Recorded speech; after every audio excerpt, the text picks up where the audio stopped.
Let's get this done. Cake farts. Hello everyone, it's Ethan McKinley, it's the 2-Minute Terminator. We are back. It's episode 10, we're going from minutes 18 to 20, is that correct, Eleanor? It is. Get in! Hit the music. And what episode are we on? Shut up. Howdy, stranger. Don't say howdy, stranger, to me.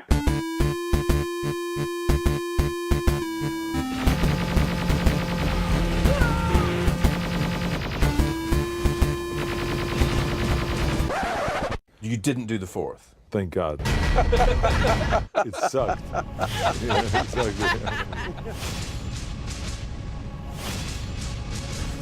10. Yes, it is episode 10. Welcome back, everyone. It's the 2-Minute Terminator. I'm Ethan McKinley, where we break down the Terminator films 2 minutes at a time. Today's show is bumping music. Music is. Also, I'd like to say that my name is Ellie Fitzgerald. I'm the co-host. I know. I was going to introduce you. I was just going to say. No, you weren't. I was. No, you weren't. How dare you? Don't fill this podcast full of lies, McKinley. Today's.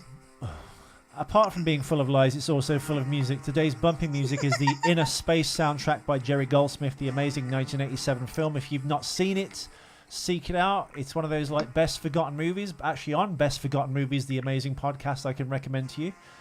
On the other end of the line is Ellie Fitzgerald, my co-host. Hey! There you go. There we go. And yes, Innerspace is great. Great movie. Martin Short. hardly any people have seen it. It's really weird. I'd never even heard of it until I met you. Oh shit. Oh my god, dude, that is really loud. I can barely hear myself. And that's really saying something. So how does the 2 minutes start and end, McKinley? Yeah, the 2 minutes starts with Michael Ironside going, "If we do this, Connor, we win the war." And it ends with Sam Worthington walking along some lovely flamenco guitar in a nuclear wasteland. And then cake farts. I mean, is there any other kind of background to walk through as you're playing flamenco than a nuclear wasteland? Definitely not. Or maybe some, I don't know, Barry White. Or maybe Billy Idol, You Can't Bring Me Down. It's episode 10, everyone. Before Ellie interrupts again, before I bring you up to speed, it's episode 10. We're going from minutes 18 to 20, the 2 minutes bridging up that gap.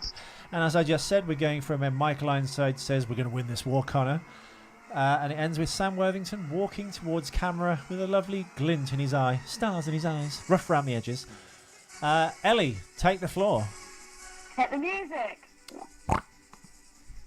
And we're back. Again, we've done hit the music twice now, but No, we haven't. I swear we haven't. We have. You just can't hear. I'll turn the music down.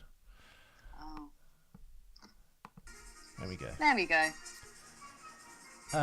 Right, I've got a bunch of notes. You've got a bunch of notes. Skynet's kill list comes up in this thing where they mention a bunch of people on the list. John's told he has only 4 days to complete his mission because they found a list containing all the people that Skynet is going to kill. One of which is a civilian called Kyle Reese. He's number 2. John Connor is number 2. Kyle Reese is number 1. And all the people in the committee he was just in with, the Asian gentleman, the English gentleman, the Russian gentleman, and the black guy, and Michael Ironside are also on the list. So basically, all the lieutenants and all the commanders of the resistance are all going down, and they're already down Lions in and a the tigers submarine. and the bears, oh my. And weirdly, the little notation and kind of nod to the other films, and the character that's going to come into this later is Kyle Reese, the only civilian on that list that Skynet wants to kill. So, your thoughts, Ellie? Well, I thought it was rather strange that they all decided to leave John Connor in that kind of main room. Why leave someone that they don't necessarily Trust, because he did steal a swing line stapler. Exactly. So that was a qualm. I was like, the guy just put a gun to his head, and now he's leaving him in the room with all that equipment around. But anyway, I'm glad that you mentioned the kill list that was intercepted from Skynet. So what I gathered from this is that Skynet is actually a 12-year-old girl with a diary. I think at some point we've all made lists. Boys to kill, Kyle Reese. Or people that we want to kill, or people that we want to fuck. We all make lists. Schindler made one. Have you ever made a list, Ethan? I know, but I really should make lists because I think I get a lot more done if I kind of pre-plan things for either the week or the day of things to get. Because I always miss one or two things I should do every day, which would make my life all the more efficient. Indeed, it shall. Haven't you got like a big like flipboard? I do, but I just write the notes of my shows on that basically.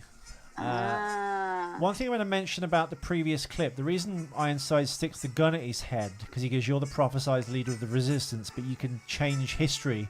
Or prophecy and fate, just the pull of a trigger or the firing of a gun. So it's more of a kind of symbolic pointing of the gun at someone's head, but nevertheless reckless. Indeed. So we then find out that John Connor is actually number 2 on the list, which again you mentioned. Yeah. Why would John Connor be below Kyle Reese? Because Kyle Reese, well, John Connor's a power top, and Kyle Reese is a frothy party bottom. Oh God, that sounds like a night on MDMA. I would say the reason Kyle Reese is number 1 is because he is John's father. Trying to find John is one thing. Kyle Reese, a civilian, is probably easier to find because he has no tactical training. He's not in command of anything. He's just wandering around. I'm assuming he could be found. I don't know how actually that would happen though, because unless Skynet had DNA samples of Kyle, how would you know who he was? You just have to keep scooping people up and putting them in concentration camps, which happens in this film. But yeah, how would Skynet find him? My second point on that is, do you reckon that that's bruised John's, or should I say bullshit Bale's ego? How come I'm not number 1? That's another opportunity they could have had where bullshit Bale loses his shit. Why do you think Kyle Reese is number 1 on the list? Because this is a rubbish movie. And that's this episode. That's what I mean. Like, why? I mean, Kyle Reese was sent back to ensure that John Connor was born. Yeah. So why Kyle all of a sudden would go to top of that list? The Terminator wasn't sent back to kill Kyle, who was the father. He was sent back to kill, Sarah to prevent. Kyle Reese had nothing to do with it. And also, when we talked about this timeline, even though it was back ages ago, like, was it even originally Kyle that was the father? Well, that's it. I mean, I would assume every time someone went back, that may not be the outcome. I think when you send someone back through time, you create an alternate timeline. So I think the theory is if I went back in time and killed your father, you would still exist, Ellie, because you wouldn't dare. You wouldn't dare. No, but if that happens, scientists or kind of quantum physicists say you would still exist because you do exist. All it would do is create an alternate timeline where you weren't born. Yeah. But because your father has existed and bore you or spawned you, if you went back in time to kill him, that eventuality has already happened. He's already had you as a child, so you can't... So I wouldn't just zap into thin air? No, so I think that... Well, this is what they say. They don't know for sure. It's all theoretical, isn't it? But I guess that also the Back to the Future thing is people like slowly fading away because, you know... So do you reckon there's a chance that the guy that said was your dad actually wasn't your dad? Yes. Because I don't see how you came out of either of them. You're very different. I know. I'm the real John Connor. I'm the John Connor of podcasting. Oh, God. Hopefully not bullshit Bale. You don't speak like you've got throat cancer, though, so that's fine. I do have a lisp. And if you ever do get throat cancer and you get famous, you can't see me. So it's then that we find out that Kyle Reese is actually in this, you know, alternate timeline or whatever the bloody hell they want to call it. My question being... The look on John's face, now, is that, oh my God, that's my dad, or oh my God, who is this Kyle Reese? Does this John, bullshit Bale, know that Kyle Reese is his father? No. He doesn't.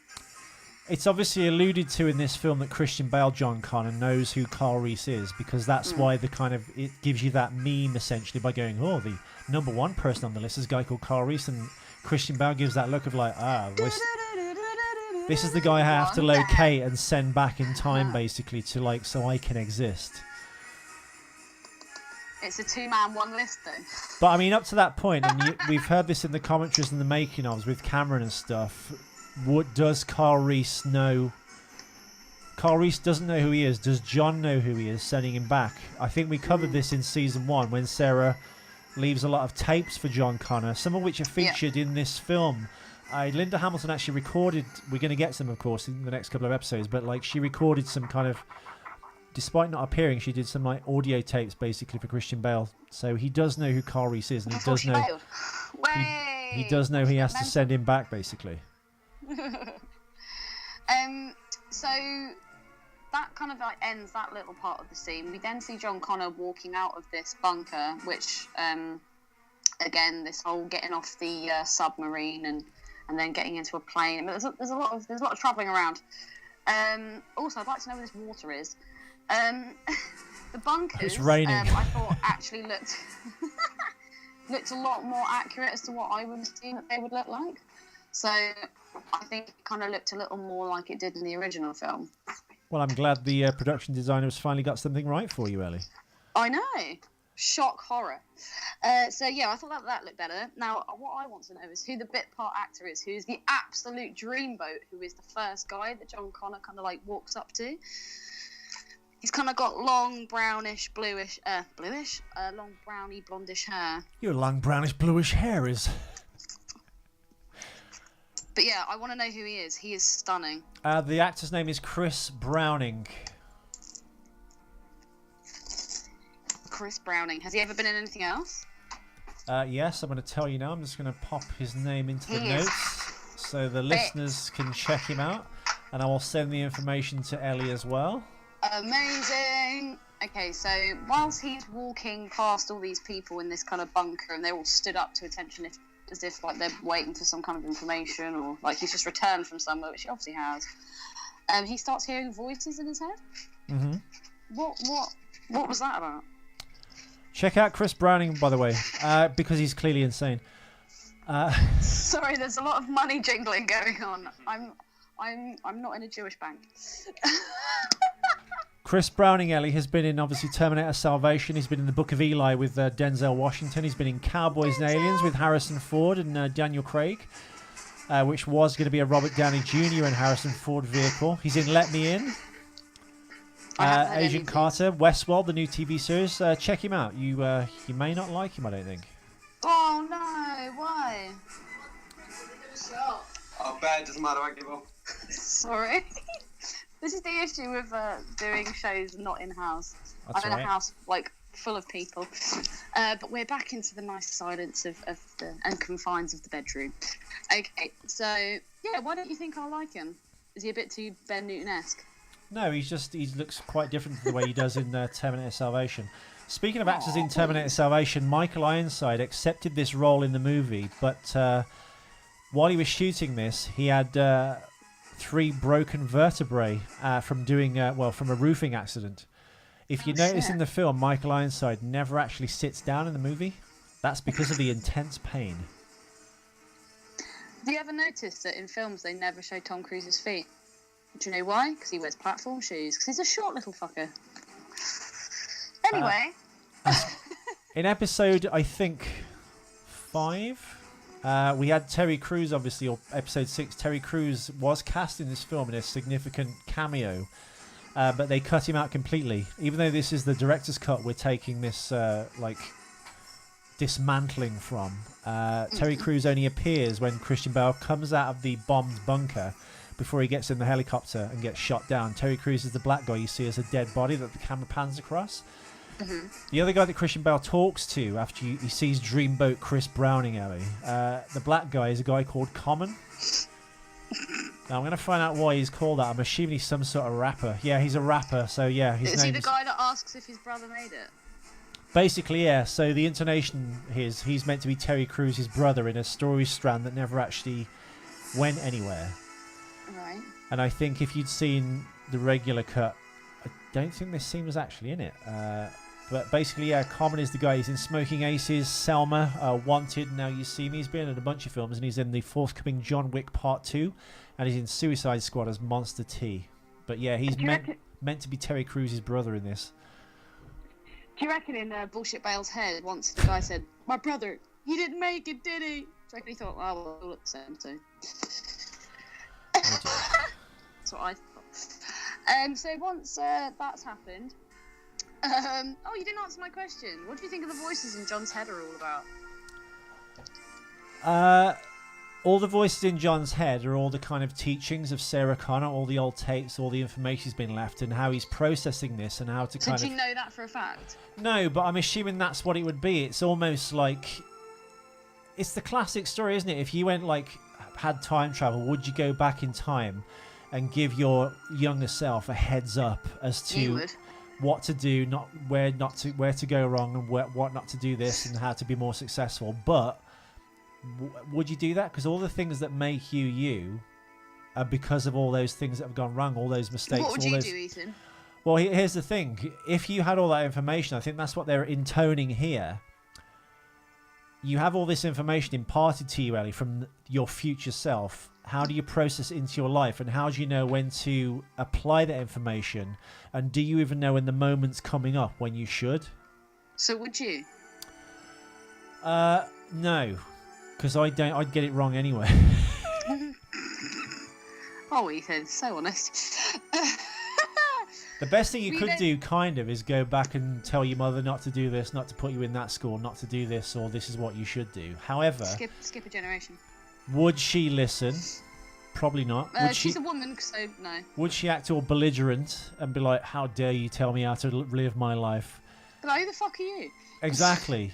And if she did listen, your life might turn out worse than it actually did from the way it is from the person that you are now. So who knows? But I think it's just John trying to process and apply all the information he has inside himself that he knows about the future from the past and apply it to the right moments. All these strange names are coming up. Carl Reese's name has just been mentioned, so he knows he's now on the radar. So this time of those two coming together and him being sent into the past to become his father has to go off like a... All the things have to fall into place perfectly now. What was once an accident when this first ever happened, this could be a million times in the time loop now, in this like fractured kind of like time vortex that's been created. Now Johnny's kind of... because originally, if this had happened first time, all this would have been completely by accident. This turn of fate, John defeating the machines and sending this guy called Kyle back, one of his soldiers, and he becomes his father. But now John knows all this stuff. He's trying to make things happen based off information from a past and a future that hasn't happened yet, but he knows about. So it's all very self-aware and weird. And because he knows all this stuff now, I suppose you could argue that he could put a foot wrong anywhere, a bit like the butterfly effect. A butterfly flaps its wings over here, you get a hurricane over here. Or if you step on a bug in that movie, that awful film with Ben Kingsley from 2005, is it? The Sound of Thunder, which is a really great idea, which they cocked up completely. Well, it's from the... Oh, God, which one is it? The Simpsons episode. He goes, I've gone back to a place when dinosaurs weren't confined to zoos.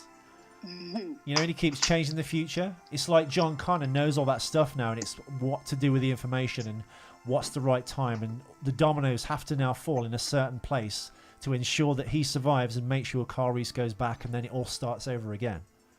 I thank you. Ethan, I'm not going to lie, you overloaded me with so much information. I think I died about a minute ago. That's fine. I died inside too. Fucking hell.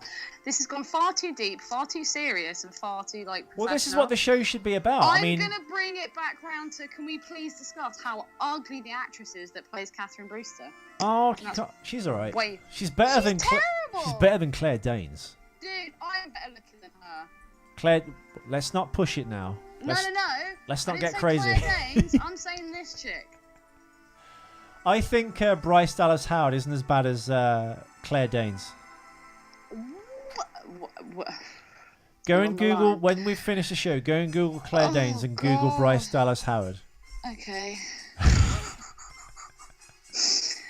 So, the last bit that I wanted to discuss is we then see Marcus Wright walking through the desert, I'm assuming. Yes. Through the barren wastelands. It's not particularly sunny. However, all of a sudden, a flash hits him in the eyes, and he looks down, then brushes sand off of this supposedly shiny surface. We don't actually get to see what it is because the 2 minutes finishes there. I then rewound it to look to see where the sun was, to see if that would actually correlate with that flashing in its eyes. The sun is literally nowhere to be fucking seen. Yeah. So how that flashes into his face, Pardon? I have no idea. And also, because I can't remember a lot from this film, I have no idea what this little gold thing Well, is. again, Ellie. Maybe it's the box of delights. Well, no, we're going to find out in the next episode. The glint on his face obviously is done for movie reasons, that it's kind of like another kind of tone poem where you kind of... Well, then why not make it sunny and have the sun like behind his head? Because then that's actually how it would work. Ethan's going to purposely watch the clip now just to... No, that's a make great sure point. That I'm not chatting shit. Let's see where the sun is. It should be behind him. The sun is behind him because his face is in shadow. The sun is on his back, Ellie. I'm looking at it right now. No, it's not on his back. You see a tiny bit of sun on the left-hand side of his face. Ellie, the back of him is lit by the sun. He's walking away from the sun. His face is in gentle shadow. So you're right that it would glint if the sun was behind him, but you're wrong that you think the sun was in front of him. No, I said the sun was in front. I'll take it. Okay. So that was my point about that. And the last thing I wanted to say is that I think this music is incredibly weak. What, that we're playing today? No, from the film, you knob. Oh, with the, what is it? The flamenco guitar. Well, just all of it. There's been some pretty, like, intense moments already. And It's at Danny no stage Elfman, have though. I even noticed the music. It's Danny Elfman. It's an original score. It's no good. Danny, you failed massively on this. I don't like it. And it doesn't even sound like Danny Elfman. I know. Why? So, I mean, what I like that's Danny a good Elfman thing, no? for is, no. Oh. I like that sound. I like that when I hear Danny Elfman's music, I know it's Danny Elfman. It's like the same with like Hans Zimmer or John Williams. There'll be telltale signs, but literally nothing in this score makes me think, oh, this is Danny Elfman. So it's a no from me. And they're all my notes. Well, I'll just bring up a couple of cock-ups we have for this episode. Cock up. In the past 3 movies, it has been explained over and over that John Connor was the leader of the Resistance. In this movie, however, not only is he not the leader, but he's not even part of the senior command group. There is still some time to go in the story before he becomes the leader. Cock up. Connor's transport plane is flying through a storm. This is actually in the last episode, I apologise. With winds powerful enough to whip up massive waves from the ocean's surface, yet interior shots show a perfectly stable flight with no turbulence. In your face, filmmakers. Any more cock-ups? No, that is it. Aww. I love my little bing noise. I know. It keeps me going. Well, anyway, that was episode 10. We are glad you hopefully liked it. If we went pretty deep on this episode and blew up Ellie's brain, that's also good. It shut her up for 5 minutes. We shall be back again on Friday with episode 11, and that's minutes 22 to 24. Sorry, 20 to 22, I apologise. If you can follow us on Facebook, that'd be wonderful. It's got the greatest collection of Terminator pictures ever on the internet, and GIFs and videos and things. You can follow us on Twitter at 2MinTerminator, and you can also check out the website, which is on ethanmckinley.com. It's pretty cool. It's all animated. You'll have loads and loads of fun. Ellie, have you got anything to add? Hasta la vista. Wow, she wants to get off the phone quick. Yeah, thank you for listening. We shall return. Hasta la vista, baby.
Seriously, man, you and me, we're fucking done professionally.